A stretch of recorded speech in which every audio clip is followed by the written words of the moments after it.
more jokes about the Middle East? I guess I ran out of ideas. Okay, now let's get serious. Think about Egypt. What are the first things that come to mind? Okay, for me, it's the pyramids, King Tut, Cleopatra, the hieroglyphics. Okay, now let's do the same thing with Morocco. Okay, and now with Saudi Arabia. Notice how they all have their own customs and their own culture? My guess is that you did not associate any of these countries with white. Now take a look at these people behind me. Do they look white passing? I would probably say no. Now based on some of my features, I'm guessing you wouldn't say white. Well, there's nothing wrong with being white. I'm just not white. I don't get white privilege, I'm not considered white passing.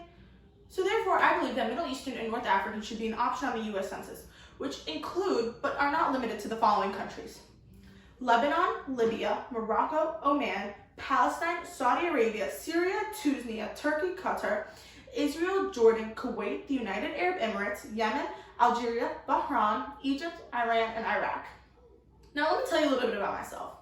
My name is Noor, and I'm a proud Egyptian with a hint of Turkish. Did you know that the national Egyptian soccer team plays for the African Cup? But according to the US, Egyptians should not put African down as their identification? Okay. Majority of these countries speak Semitic languages, which include Arabic, Farsi, Hebrew, and they all have their own culture.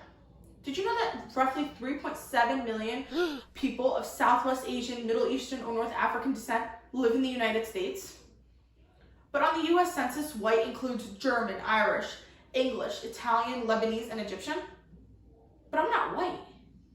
According to Rashid Al-Baghdad, Executive Director of the Arab American Civic Council in Ahnan, he says that we are our own community, and it's as if we don't count.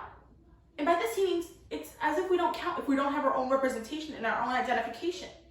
Maya Berry, Executive Director of American Arab Institute, says that this is a lack of proper representation and has deprived our community to access of basic services and rights, such as language assistance at polling places and educational grants. We have our own identity, but why are we not seen as such?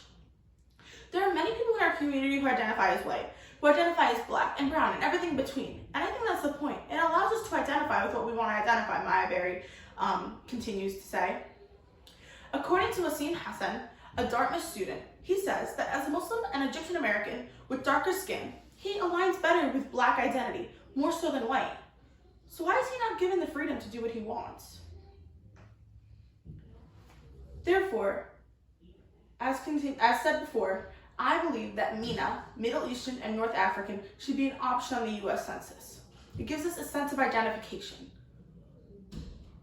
The US was known as a melting pot, but really, I think we're more like a gumbo. We have bits and pieces from everywhere and everything. So let's embrace it. Thank you.